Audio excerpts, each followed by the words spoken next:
My name is Christy Busby, and you are about to listen to the next episode of my podcast called F.A.T.E, From Atheism to Enlightenment. So come on in, join me. We're going to talk about it all, from atheism to enlightenment. Alrighty, guys, here we go. Get ready, and welcome to your F.A.T.E. Welcome, everyone, to the next episode of F.A.T.E. How's everybody doing today? On today's show, I have a very special guest. His name is Scott Davis. They call him Scotty The Medium. He has been on the Discovery Channel, the Travel Channel. He's at a show called Paranormal 911. He dabbles in ghost hunting, and he's able to get you messages from the other side. Scotty, welcome to your F.A.T.E, sir. How you doing today? Good. How are you? I'm doing well. I'd like to really take the opportunity to thank you for coming on the show and spending your time. And I'd also like to give a little shout out to Dave Schrader because he connected and hooked us up, and I'm a big fan. So thanks, Dave. Thanks, Dave. Thanks, Dave. Yeah, he's the best. He is the best. Don't tell him I said that. I won't. Your secret. Don't tell him I said it. It makes the ego really big. So let's get into it, Scotty. I'm going to start asking you a little bit of questions about your gifts, and I find it very fascinating. Can you first tell me how it came to be that you noticed that you had special abilities that other people didn't have? Sure. So it's interesting. Some people think of it as a gift. Some people might think it's a curse. I think it's something to explore and try to better understand. Excuse me. And I think that a lot of people have this ability or this gift. They just haven't focused yet to get there. Now, that being said, the first time I quote unquote noticed I had this ability was sort of by accident. I was taking a shower after a long shift at work. And during my shower, I had this crazy thing happen where I started hearing a voice in my head that wasn't mine. And with that, my imagination, the space in my head where I would, imagine things, was kind of hijacked, so to speak. And all this information flooded into me. And I was very curious and also a little bit scared about what was happening because I had never experienced anything like that before. But being a very curious person, I took the information that I had somehow received or imagined possibly, and I wrote it all down.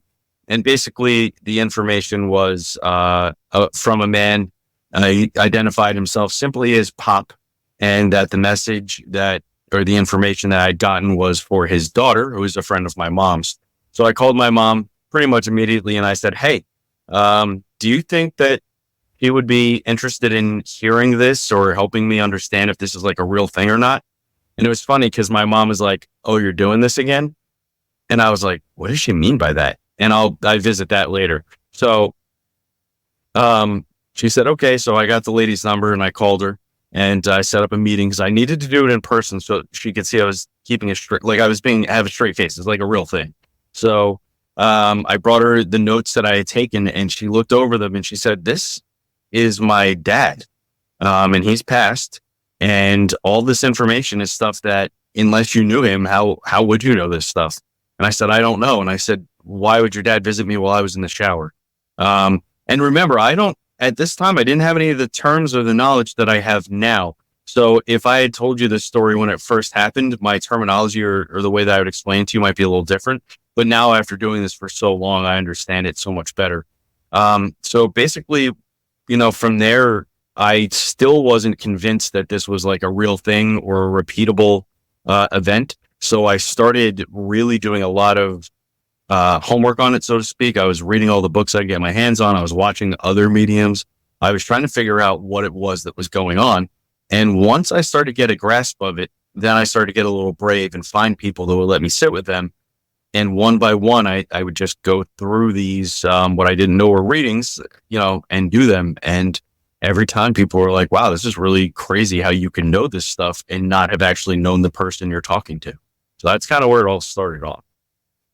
Did you have any fear surrounding this, that you had intrusions? I don't know if you would call them that, but some sort of lack of control over getting download that spirits or Yeah. So were I I kind of feel like I'm too dumb to be scared about a lot of things.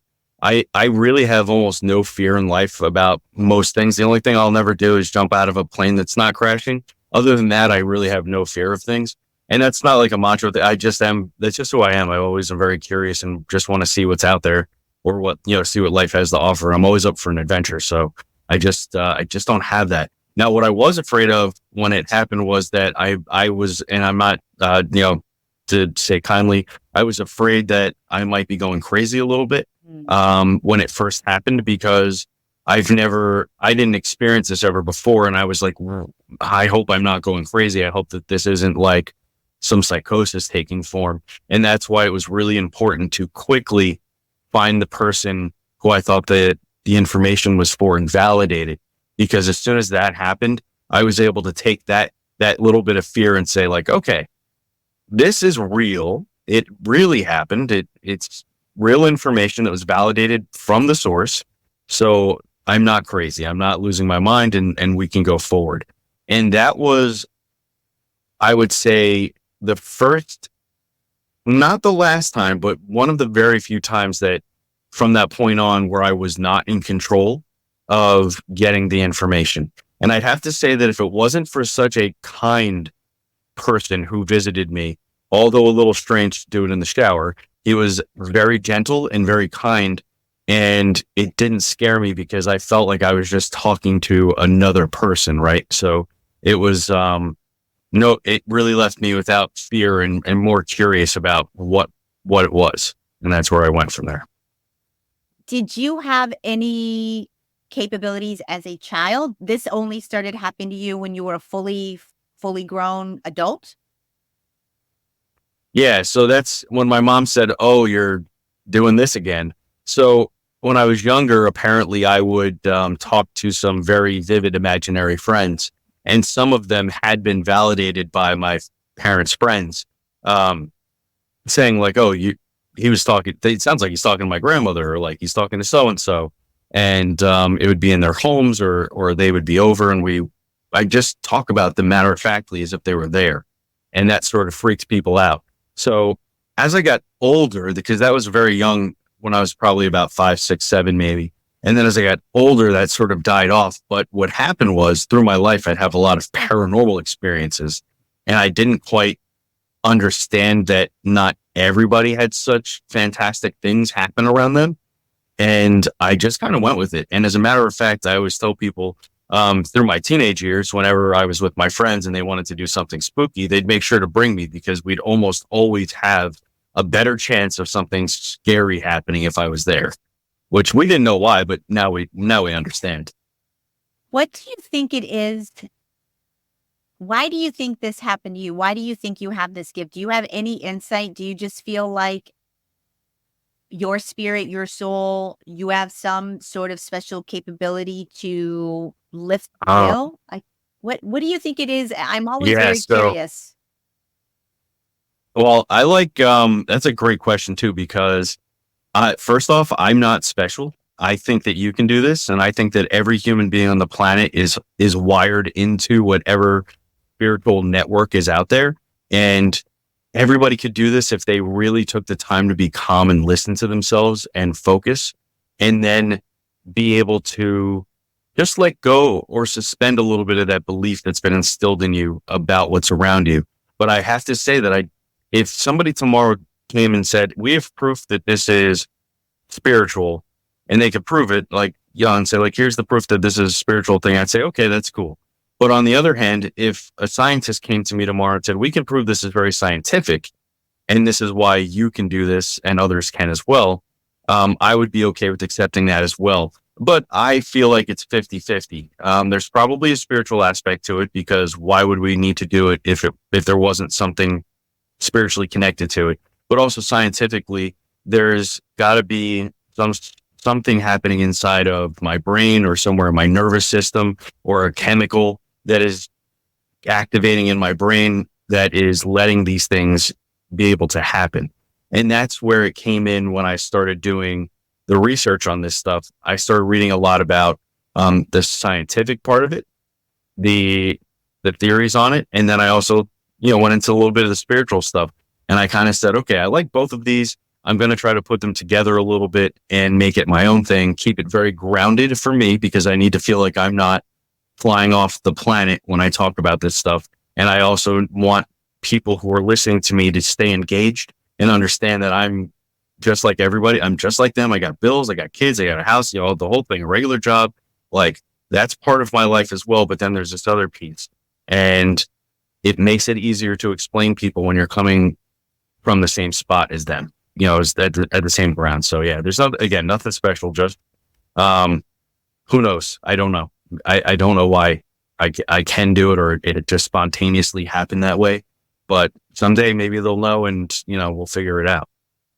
Are you at the point now with your gifts where you have control and you're able to allow them in, and then also shield yourself from any incoming messages? Like when you're out getting groceries, are you walking in the aisle and somebody's tapping you on the shoulder saying, "Tell Betty over there that I love her"? Like, what is it like living your life with these kind of downloads that you're getting? How are you dealing with that? Okay. So two things, and I'm going to show you exactly how right on about what I'm saying is accurate. So number one, yes, I can turn all of this stuff on and off at will. And it's very important to be able to do that, because it would be exhausting to be at the grocery store, and just get messages all the time. Everybody knows somebody who passed away.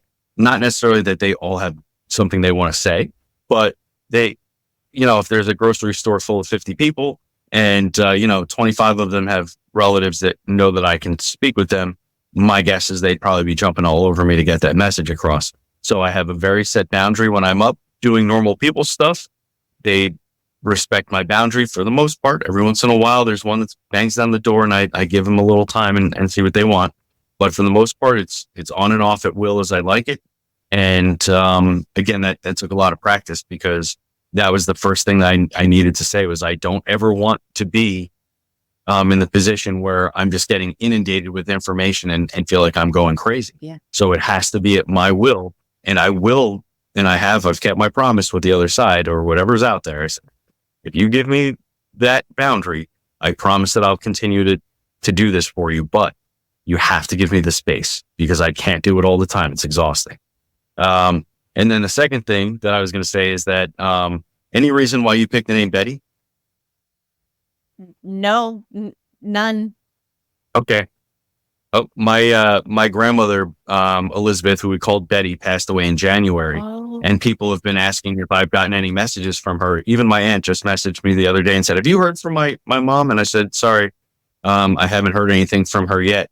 But I think I might have just gotten a little something from you. So hi, Grandma." I mean, that just gave me chills. I literally just got chills. Betty just came to my mind. I wasn't even thinking about that sentence. It just kind of came out of me. So it could very well be. Very well. That's how spirit work. They will always take an opportunity to not only get a message to somebody when they need to, but then also show the person that they got the message to that they have something special as well. And I was just saying it to you that the universe doesn't make mistakes. You picked that name for a reason. Of all of the names you could have picked in all of the world, I mean, you said Betty. I did. I said Betty, and I never say Betty. Perfectly. I don't know any Bettys. So that is crazy, by the way. That is so nuts. Do you find that most of the spirits that you engage with are happy, pleasant, okay with passing? What do you feel like the majority of the contacts that you have with the other side are? Are they saddened that they aren't with their loved ones? Do they feel? Tell me a little bit about your experiences and just dealing with souls that have passed on. Yeah. So for the most part, spirit, the people on the other side have crossed over, are generally happy. I try not to put any kind of religious connotation to it, because we all have a religion or something we believe in. So I say, if you believe in heaven, that's where they are. If you believe in a good place or whatever your version of that is, that's where they are. That's generally where they all go. And they have this ability to watch us and influence us a bit and send us signs, but they don't spend all of their time with us for the most part. Now, I have done quite a few readings where mom or dad or like a sister or something is like, you let them know that I'm with them all of the time. I don't leave their side. I know they miss me, so I'm with them as much as I can be, just to help them feel the comfort of knowing that I'm around.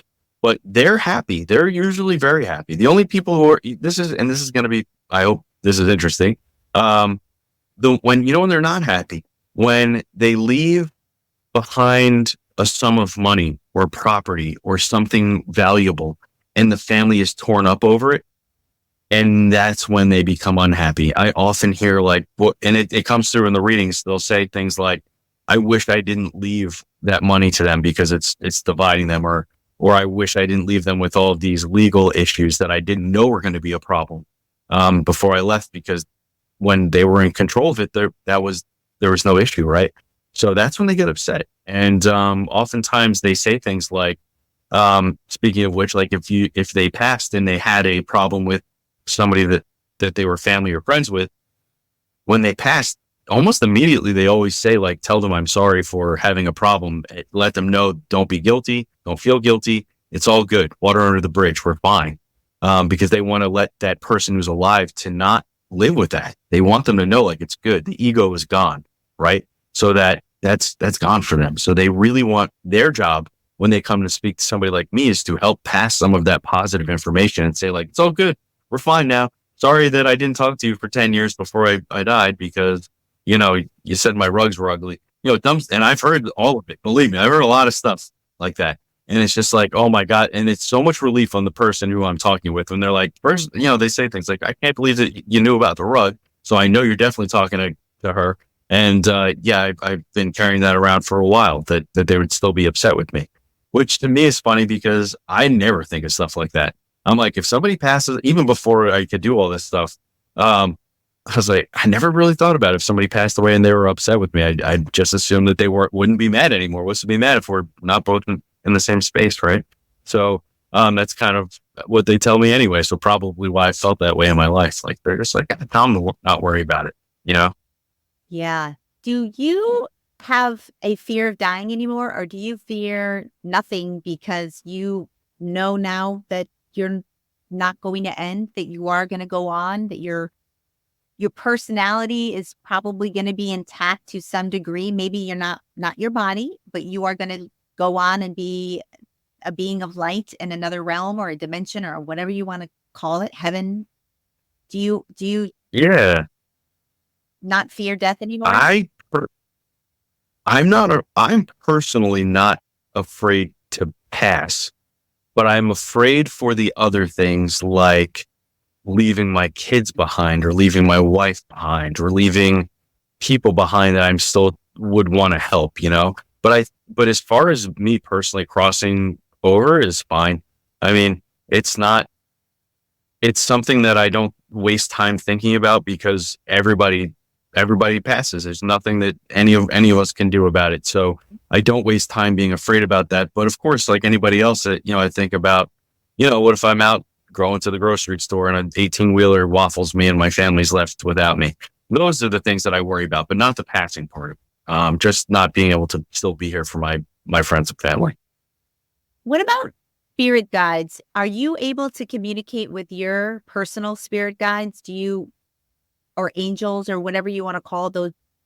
They say that we are never alone, that there's always a guide or someone with us that is from the spirit world that is here to help and assist us. Do you have any insights as to who your spirit guides are? What are your thoughts on that? Yeah. So when I first started doing all of this stuff, this is a good little piece of information for everybody's like looking for it. When I first started doing all of this, I had never thought about the word spirit guide in my life. Like, that was very woo. It was so far off my radar as a person that it wasn't something I thought about. Right. So then when I start reading about all this stuff, I'm like, okay, so there's these guides and they're supposed to be helping me. I was like, but how do you know the difference, and where do you meet them, and how do you validate them? Because remember, I am an evidentiary medium, which means that when people give me information, it has to be specific. Otherwise I won't use it. It's just junk. Basically, it'll just be information we can't validate. And I don't like that. I need the validation so that not for me, but for the person on the other side. But when it comes to spirit guide stuff, how in the world are you supposed to validate a spirit guide? So I went and I found somebody who's was and still is a very loved and popular medium. I kind of got 10 minutes of her attention somewhere, and I was like, look, this is where I'm at. And she was very kind, and she was like, listen, this is all you have to do. If you want to connect with your spirit guide, just go home, you meditate. And I said, yeah. She said, all right, go home, meditate for a few minutes, and just ask them what their name is. And as soon as you have a name for them, that's all you need. They'll give you the rest from there as soon as you recognize them. So I said, okay. I went home. I did exactly what she said. And in the middle of the meditation of me just being like, please just introduce yourself, gave me a name. And I was like, whoa, this is so crazy. I did actually, and it wasn't a human being name. It didn't sound like, so I was like, what is this? So I wrote it down, and I Googled it as soon as I had the opportunity. And the word or the name, was Henon, Henon, like that. It sounded like. And I looked it up, and here's what was interesting about my spirit guide was, one, it's a type of bamboo, which is funny because for weeks before this, I was obsessing over bamboo. I don't care about plants one bit. I don't like grass. I'm allergic to the outside. I'm one of those people. but I was obsessed with bamboo. And I had no idea why. I was going to like the flea market, being like, that's some nice bamboo right there. There's some growing on the side of the road in my town. I'd driven by a million times, and now all of a sudden I'm noticing it. And I was like, that's weird. So then I look up the name Henon, and it's a type of bamboo. And I was like, oh my God, was this being trying to like get at me for a while? And then the second part of it was there was a mathematician who figured out irregular orbital patterns of stars, and it's called the Henon pattern. And that was his name. And I was like, so this guy was related to stars and this really interesting bamboo. And I was like, okay, so bamboo is interesting because it's really strong, but it grows underground in a tube system. So it's one of those really neat plants. It's very invasive, and it just grows and gets stronger and bigger, and you have to manage it, which is sort of like what I was doing. And it was kind of coming from nowhere. And then this star connection was really important as well. And as soon as I had that information, I started communicating with this spirit guide. And basically, I got a bunch of really interesting information out of this entity. Basically, like, they're my source of information. If I need something, I don't understand something, if I need them to pick something for me from the other side that I'm not quite getting, they're kind of like my Google on the other side. And I just say, all right, I'm struggling with this. Can you help me out? And they'll put it out in front of me or explain it to me or send me the signs that I need in the universe in order to make it happen. So yeah. And there are many of them. That just happens to be like my main point of contact. And then there's other ones that are human beings that sort of are interchangeable, and they come in and out. I have one that yells at me when I'm about to make bad purchases. It's this woman, and she's like, don't buy that or don't do that. That's bad. It's a bad move. And like anybody else, I don't listen. A lot of times I'm like, I'm not doing this anyway. Who are you? And she's like, every time you're going to be sorry for that. And I am. Wow. So I started listening to that person. And there are all kinds of them that come in and out that help guide me along. Oh my God. I love that. That is fascinating. Oh, I wish I had these types of gifts. I would be loving that. What about bad spirits or people of low souls of low vibration? Do you ever have any interactions with spirits that are not of good or of lower vibrational tendencies that don't have the best intentions for you or others? Do you have any experiences? Yeah. So as a medium, I sort of took on the responsibility of paranormal investigation, right? And the reason I did that is because growing up, I had so many paranormal experiences that I did not deem as good ones. They were scary. I was unnerved by the things that I was seeing and experiencing. So when I figured out that I could do this, I immediately said, well, if I can help other people, then I'm going to do that.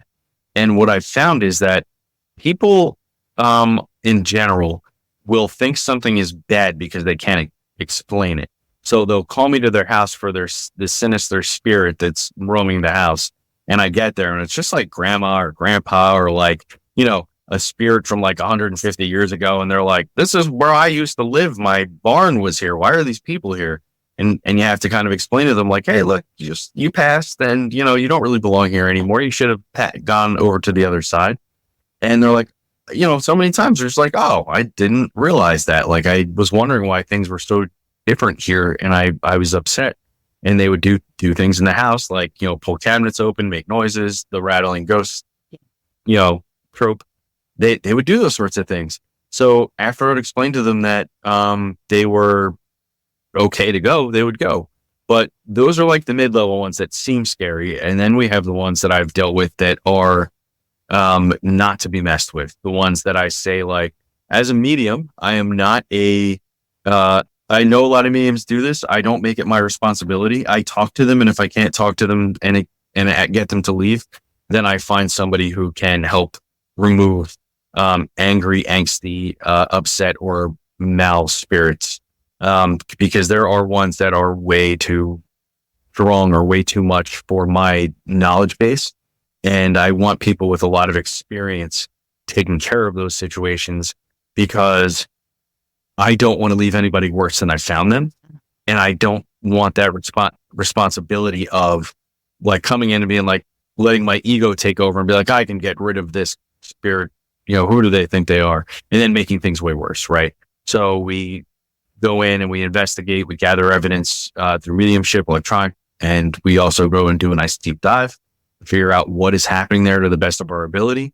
And then if it is something dark or malevolent, then we go ahead and find the right people who know how to deal with that, whether it's clergy, whether it's demonologists, or even ufologists, other people that are out there in the world that understand things better than I do. And we build a case and work together, which is the most important thing to do in all of this stuff, especially with the bad stuff. If someone has an attachment or has had a negative attachment jump on them, what are some of the signs that somebody is having a situation where they either have a negative entity that is attached to them, or a demon-like or lower vibration? What are some of the signs that people will have if there is something untoward around them in their home, attached to their energetic body? Have you had any experiences with somebody who's had that problem? Yeah. So with again, with going back to religious stuff, demon is very like Catholic derived, right? That's a very Catholic thing. And in other religions, we have things like say like jinn in the Mideast and the Muslim religion. So it's when it comes to people who have or believe that they have negative attachments, I have found that to be very rare. Even with the people who have explained to me, like, this is what's happening, I think that I have an attachment. More than often, I can speak with them for a few minutes and ask them just some few basic questions and find out that they have some trauma in their own personal life. There's some mental health issues that need to be addressed. And there are things on a very human level that would need to be taken care of and cleared up before I would say, like, oh, this is a demon, or this is, a ghost that's doing this. Because people, when they don't want to blame themselves for a lot of their issues. So they want to go to the supernatural and the paranormal, and it's not their fault. It's not it's human nature to not want to be like, this is my fault. I'm the reason this is happening. And if there is some sort of mental issue, then you may not have the capacity to look inward and say, like, I'm doing this to myself. Right. So when you ask for help, for anybody who's listening that might be an investigator or a medium, don't be irresponsible with that stuff. Speak with them, get to know who they are as a person, ask about, and don't feel like you're being intrusive. They've invited you. Ask them, how was your childhood? How was your marriage? How was your, relationship with your kids? Other things. Do you have substance abuse issues? And be honest with me, please. Do you have, financial debt that's crushing you? Is it any of the things that you think would make you not sleep at night? Ask those questions, because that you will uncover a trove of stuff. And then you can say, okay, this person, I'm dealing with a case right now. I've asked all of those questions and they've all been very honestly answered. And it left me with saying, okay, everybody in this house is pretty mentally fit. They're leading normal lives. There's no substance abuse. There's no crushing debt that they're admitting to. Everything seems on the up and up. So what is it that they're experiencing, right? So that's where you have to start asking those questions instead of paranormal and supernatural. So when it comes to people thinking that they have attachments all the time, I find that just to be very rare. And I would say, like, it's probably not that. It's probably something that you need to solve on yourself on a very basic human level. Interesting. Do you think, are you religious? Like, has your gifts changed any type of religious beliefs that you once held, or expanded them, or morphed them into a different perspective, because you do have so much contact with people who have passed over? Or where do you stand in as far as religion? Sure. So I'm raised Catholic, made all my sacraments and all the things in the faith and religion. And even though my religion says that we shouldn't be doing this, I find that to be, and this, please don't come after anybody. This is just an opinion. I don't want to change your belief or your faith. It's fine. I just want to say that there are a lot of things that are written in the Bible or a book that are very man-made. Yes. And there was a reason why the church a long time ago wanted to have control over religion. And it's for the purpose of money and this sort of thing. And in my opinion, my humble opinion, is that now we understand so much more about the world. The world is so much bigger now. There's so many more people. We've expanded our ideas into so many different cultures. We can now reach out and talk to other people from other cultures and understand them so much better now if we listen. And I think that every other religion in the world speaks to their ancestors. I think that they speak to the dead freely and openly. I think that they speak to beings that they might call aliens, which is fine. That's up to them. And for me, it opened my mind to all of that other stuff instead of being hard-lined on, like, well, Catholic is just it. That's it. I now see the similarities in all of the religion, and I see the good and the bad in all of them. And I recognize that good and bad exists in both. And I choose to acknowledge more of the good stuff and take the things that I like from each of them and put them into my faith, in knowing that whether we want to call him God or, Muhammad or whatever it is, it's going to be, it's just going to be, as long as we're being good as best we can, moral souls and people, then when we go over to the other side, no matter what you called them or what vocabulary you gave it, you're going to cross over and go into that paradise or that heaven or that good place, which is really important to me. Do you still believe that there's a hell? Because do you believe people go to hell if they're bad people at all? So again, just with the Catholic term of hell, right? That some people call there's purgatory and hell, and then there's. I will say this: I've one time did a reading where a spirit, in my opinion, did come from hell. When he was alive, he was a pedophile. Oh. He offended his own daughters. He was a murderer. He was just the worst of the worst kind of person, was not remorseful. And what happened during the reading was, and this is scary. This is a scary thing, but I was not afraid because I have faith in what I'm doing. I was sitting at a dining room table with this woman and her husband. Her husband was former law enforcement and was watching me like a hawk because he did not believe in anything that I was saying. That's what he told me. But he said he was there to support his wife. And I said, that's totally fine, bud. I'm just going to do my thing. And if you don't believe me by the end of this, that's your personal beliefs and that's fine. But thank you for being open for your wife. So the first spirit that had come through during that reading was this, I'll describe it to you. and your audience. Sitting in this beautiful dining room, and it's broad daylight out. It's beautiful. It's like a sunny day, like it was here today in New Jersey, 80 degrees, gorgeous, lovely. And I hear some footsteps coming from behind us. And then I feel the room get really heavy, like I walked into static electricity, but we hadn't moved from the table. And as I'm feeling the energy change in the room, I could see this black, gooey ball just make its way in between me and the woman who I was talking to at the table. And it was sort of undulating and moving and oozing and dripping. And I could just feel it in my stomach, how terrible it was. And the information that came out of this entity, this thing, was the stuff that I just described to you. And before I opened my mouth, I said to this woman and the man, that the gentleman who was very intimidating, by the way, I said, listen, I'm going to say a couple things.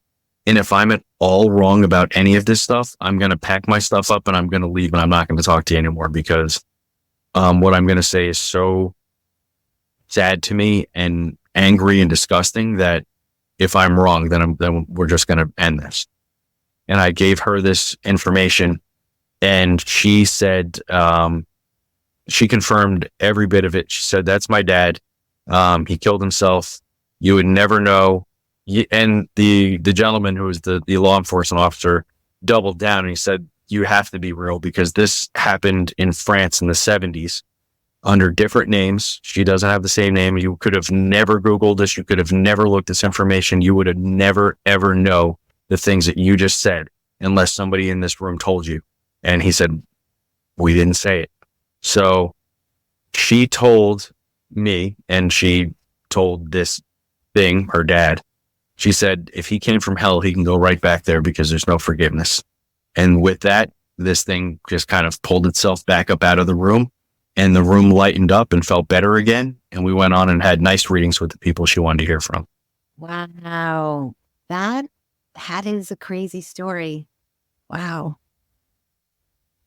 You are you never you're still not ever fearful when you get these feelings of dark energy, lower vibration? You still feel that you are protected, or that someone's protecting you, and you can be around these entities without them attaching to you or harming you in any way? Yeah. So, they will, how would we say this? They can only take power from you if you give it to them. Right. So if I were to be afraid, it's like a dog that you don't know. Mm-hmm. If you show fear to the dog and the dog knows that you're afraid, it may respond in that way and attack. So when I go into places, or I come across not great spirits or entities like that, I just don't show them that I might be afraid. And again, I just like I said at the beginning, I really am not afraid. And again, I don't know if that's because I was afraid so much growing up of the things that I was experiencing, that now that I can explain them so much better, that I'm not afraid. And then I have the other feeling of, like, even on the darker side of things, or the people who want to talk, and not necessarily like the lower vibrational stuff that's out there, but like, I have zero judgment, even for that guy who just came. Personally, as a human being, it's despicable to think of any of that stuff. However, I didn't have any judgment on any level, because my job is not to judge. That's not my job. My job is to listen and pass the information. So I remain open to all spectrums of anybody or anything that wants to talk. And I do my best to listen and interpret and get out the best facts that I can about those things. And I think it's sort of like, why shoot the guy who's listening to us, even though, he may not be saying the greatest things, because sometimes I'm like, oh, this thing right here is a piece of garbage. We don't really want to deal with this thing. But I gave it the time of day. I didn't really want to make the judgment, but then I'm like, well, they did a lot of murders, and there's a lot of bad things that happened here around with this. So it's just one of those funny things, Oh, that's that. What do you think about, what do you think? I feel, and I'm new at the spirituality game, as far as, I grew up in the church, but I was an atheist up until I had some healing trauma that I had to go through that opened me up into energy healing and spirituality. And now I'm kind of been obsessed with learning everything I can about spirituality and the possibility of us being very much interdimensional beings and all of it. It's why I started this podcast. But I'm always curious to ask my guests that come on what they feel like the nature of our reality is. What are we doing here? What is our purpose? And I'd love to know your thoughts. What do you think, Scotty the Medium? Boy, I saw that question on your sheet and I was like, I hope we don't talk about this one because that's such a big one to bite off. It is. Why are we What here? are we doing here? I don't know. I don't know. Like what, but I just look, I'm just fascinated by everything and also really dumb. So it makes it great for me because I'm just like, I don't really feel the question to ask, the need to ask that question because I'm just happy to be here. I'm happy to be experiencing everything. I'm happy to live in a place where I can talk to you in California from New Jersey on a small device where we're linked up and other people can listen to it later. You know, I love that. You know, I live in a world where any food that I could possibly ever want is at my fingertips. I can sit down and relax and watch TV. I can go to games with my kids and do all kinds of entertaining things. And then, you know, I just, there's so much other stuff that's happening right now at this moment that I'm so much more interested in than wondering about why we're here. Because if you want to ask me why I'm here, it's because my mom and a guy that you probably didn't know too good got together. And 9 months later, I popped out and here we are. So that's why I'm here. Fair There's a very enough. human interaction between two people. You know, on a whole, human beings, I hope that we're just learning as we go. Maybe not as quick as we should, but I hope that's why we're here to learn. I kind of feel that the 3D planet Earth is a little bit of soul school, and we're here to come and live lives and learn and grow. And I do believe that I have lived other lives on this planet. I've sat with other mediums who told me about my other lives on this planet. And I think that you're here to experience and learn how to love and be compassionate and understand that we are all connected and that we are all here as one in a way. I feel like that is becoming more and more my personal belief as to what we're doing here. And I think that when we come back, we are here to learn how to expand and become a better, more compassionate, more loving consciousness.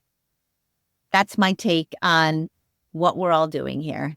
And I think that some souls are young and they struggle with being able to learn certain things about being on this 3D plane. And I think that there's souls that have been here many, many times that have a much better handle on what it means to be a human and how we can learn to look beyond our differences and understand that we're all fellow travelers to the grave, learning our own journeys and experiencing life. That's about right.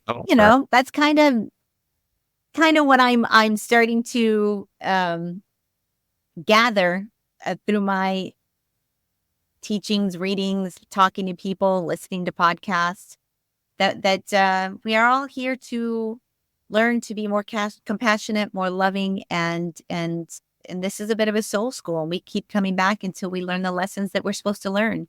And then who knows? Then we go on to other dimensions. What are your thoughts on interdimensional beings, aliens? What do you have any experiences in your paranormal investigating or ghost hunting with anything of that ilk? Yeah. So most recently, with this case that I'm working on, I went into it. They told me about their ghosts, and I went into it like a paranormal investigation for ghosts. But I asked, after I got through my usual questioning about all the other stuff we talked about, they were not leaning heavy into the idea that they weren't like, we did, I don't know how to explain this. A lot of times we do these investigations, they already have an idea like, no, we know that somebody passed away in this house, or like, there was something happened on the land and blah, blah, blah, and all that stuff. And didn't have any of that.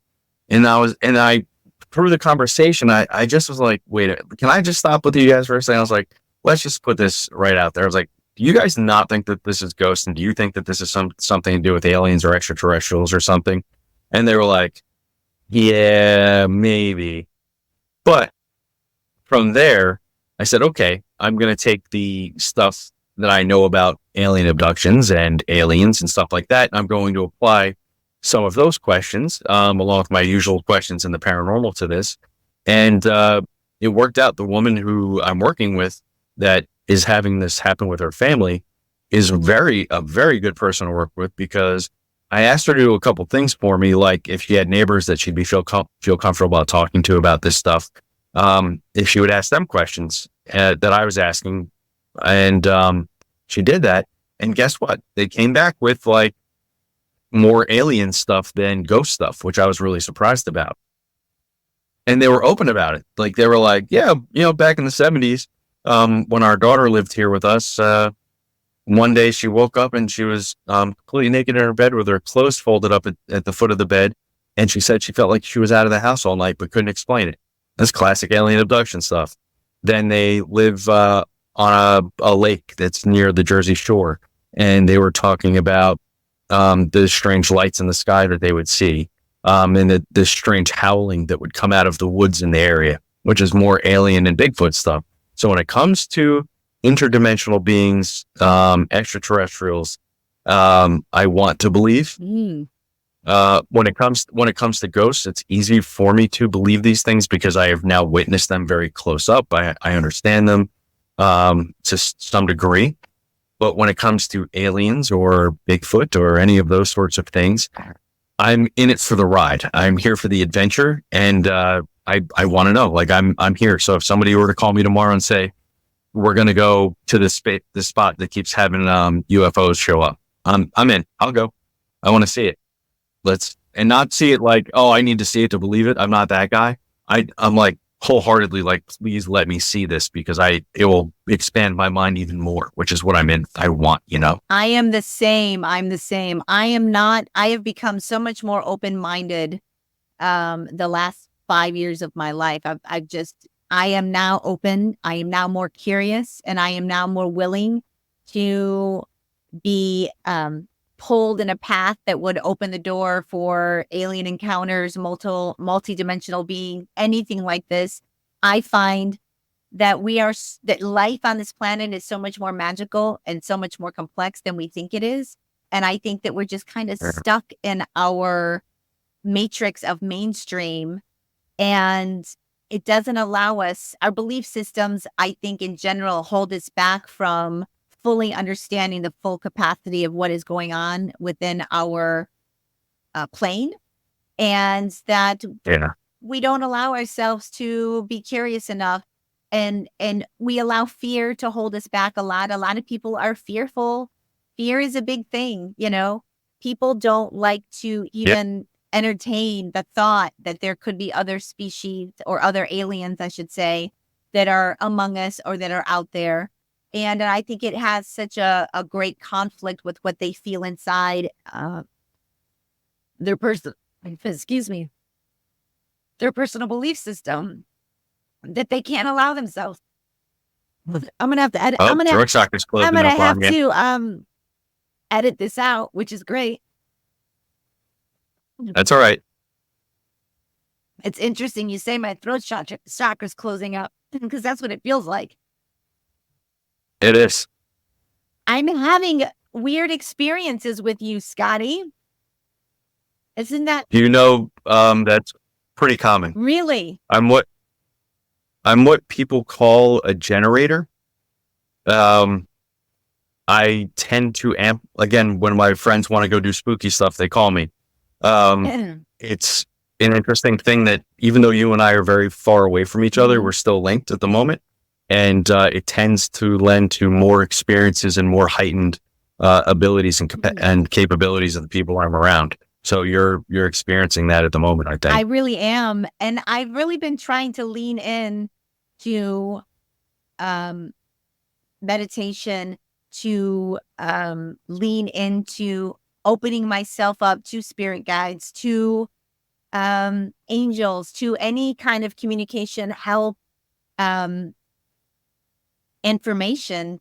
And I'm trying to work on my own inner intuition and really start leaning into it, listening to myself, listening to my own voice within. And I'm trying to hone any kind of um spidey senses, clair sensibilities that we all have. I'm trying to open myself to that type of information. And I don't know if it's going to work or not, but I feel like my intuition is expanding, that I'm starting to learn more about listening to my own inner voice and paying more attention to myself. Yeah. And, I don't think I'll ever be like Scotty the Medium, but maybe I That's will. not true. Right now, you could just be at the beginning, that tip of the iceberg, and you could be rocking in months. You could be at the top of your game. It's really funny because I would say when I was starting to learn things, I'd watch somebody like Long Island Medium Mhm. or my favorite, Kim Russo. She's a fantastic medium that we know from TV, or Amy Allen. And these women were top of their game. They're the best out there. They're very good at entertaining all these things. And I said, how could I ever be that good? I don't know. And as soon as I started really opening up and doing everything, people would say things like, wow, you're just as good as these people. They're the celebrities that they would compare me to, which was terrible for my ego, because I was like, shut up, you can't say those things to me, because it makes my head big. So let's turn that down a little bit. But thank you for saying that, because it makes me feel appreciated that I'm doing a good job and the hard work is paying off, which is more important than all the other stuff.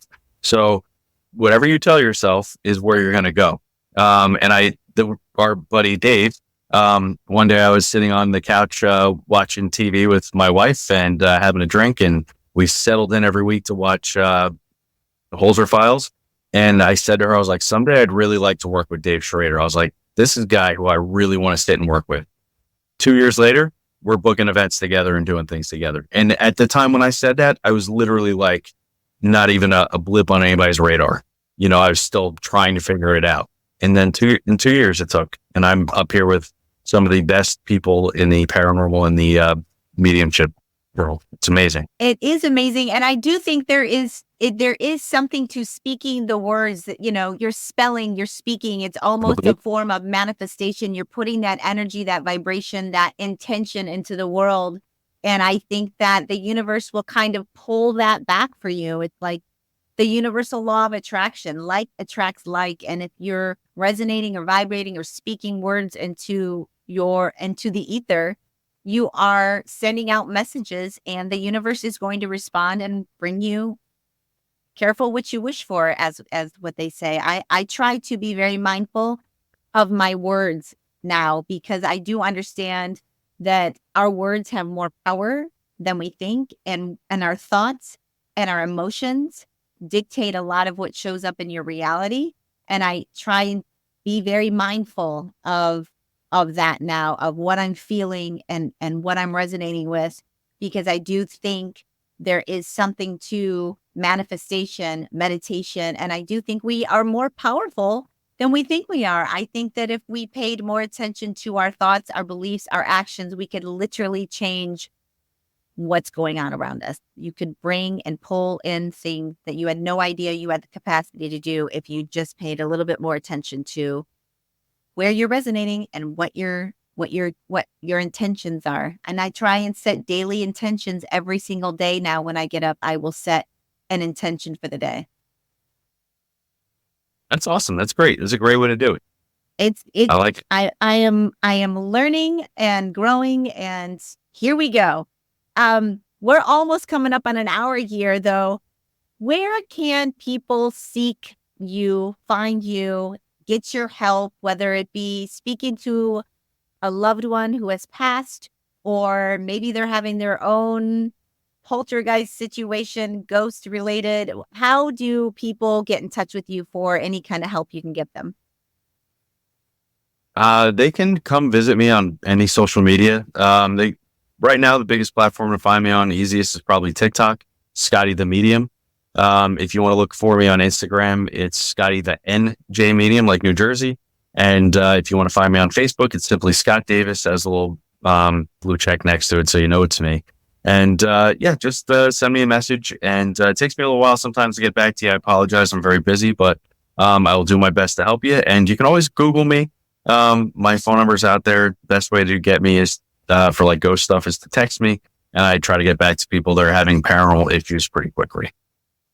That is amazing. So would you say that you're spending most of your time helping people, or you're still, you had mentioned that you were an officer, and so you're still work a full-time job, and you do this as to help other people on the side? Or at what point do you feel like you're going to just step into this world and you're going to be Scotty the Medium, and this is what I do and this is how I help?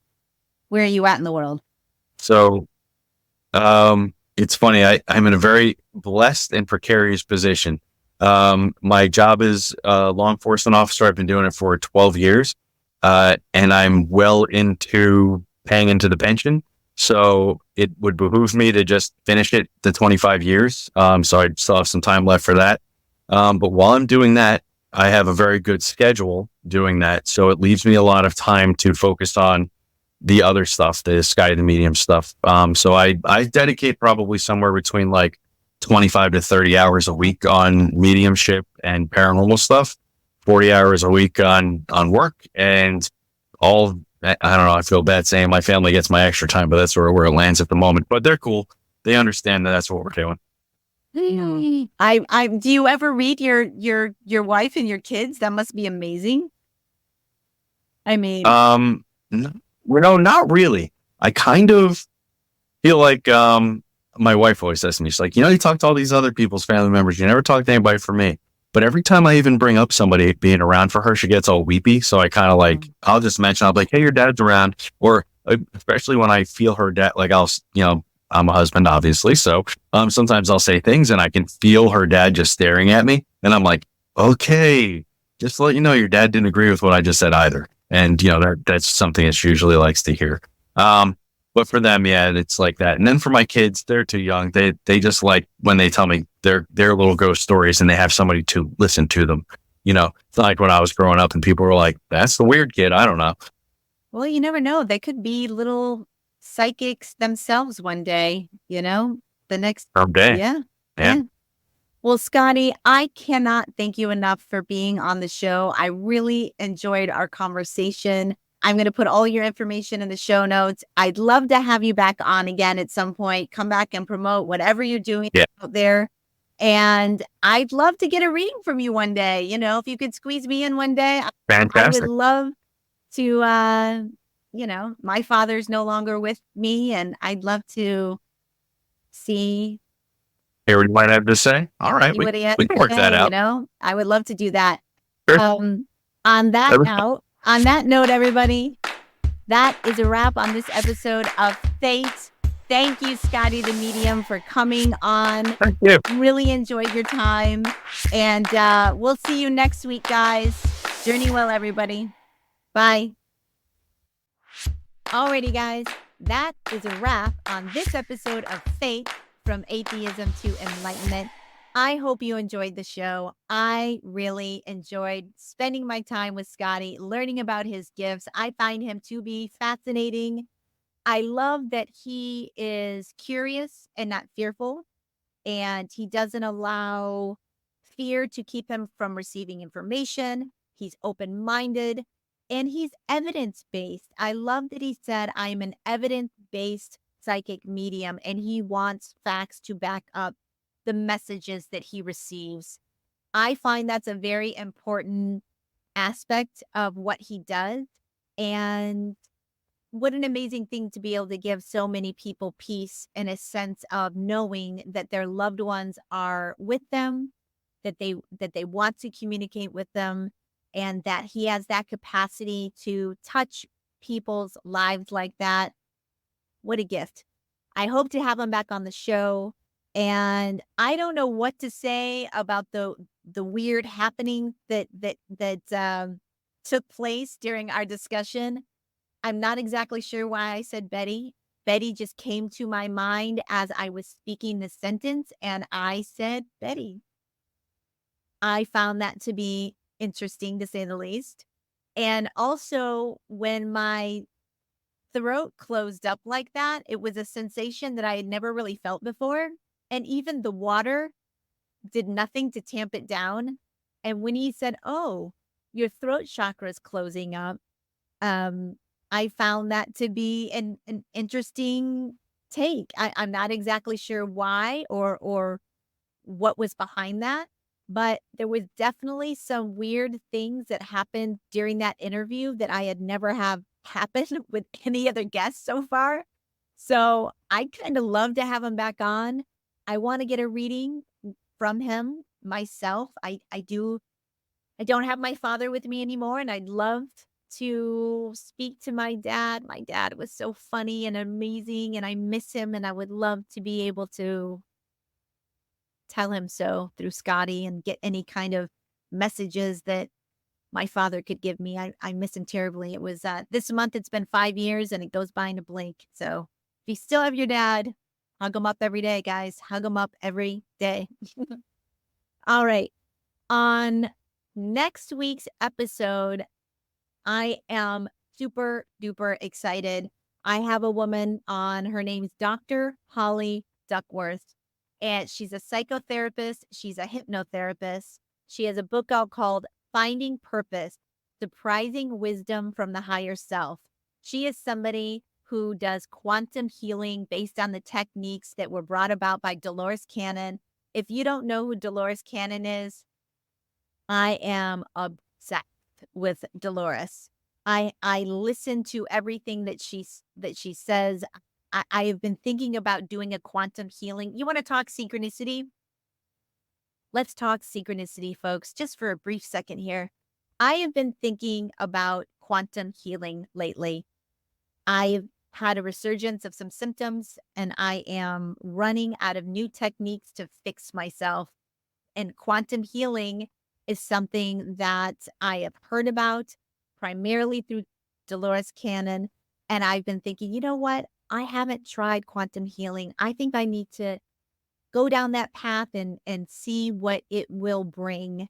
And I don't know, within a week of starting to really start thinking about marching down another modality that I have not tried before, my friend Dave Schrader. Hello, Dave. Again, I mention you almost every single day on this podcast. He sent me a guest and he said, I think this would be a really great guest for you.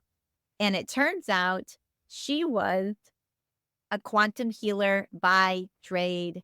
And I just think it's such a weird situation when synchronicities pop up like that on your radar. I find it's a sign. I reached out to Dr. Holly and I said, hey, I'm not a big podcaster. I don't have a huge audience yet, but I would be ever so grateful if you could come on and tell me about what you do. I would love to have a session myself.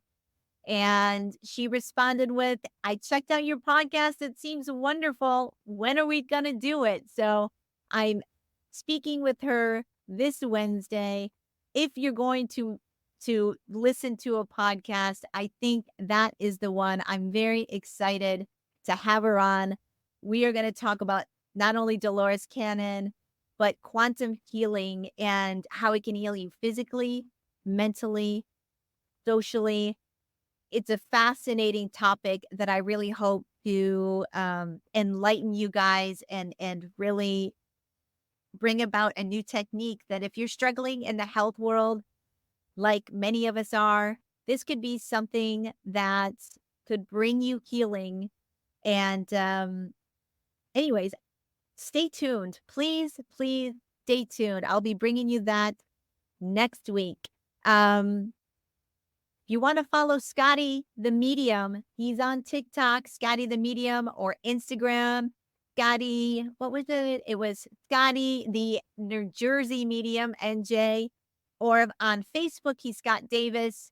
Reach out to Scotty. If your loved one has passed or you are having any kind of ghostly occurrings in your home, or you need some sort of information from the other side, he is such a generous, kind, open man who is not going to judge you and is going to help you with whatever you are in need of. So I just got such a great vibe from Scotty. Since I've been doing this podcast, I really have come across such wonderful people that are so generous of their time, that just want to put good things out in the world. And we all know that we can need good things in this world. So I say, bring it on. If you need Scotty, reach out to him.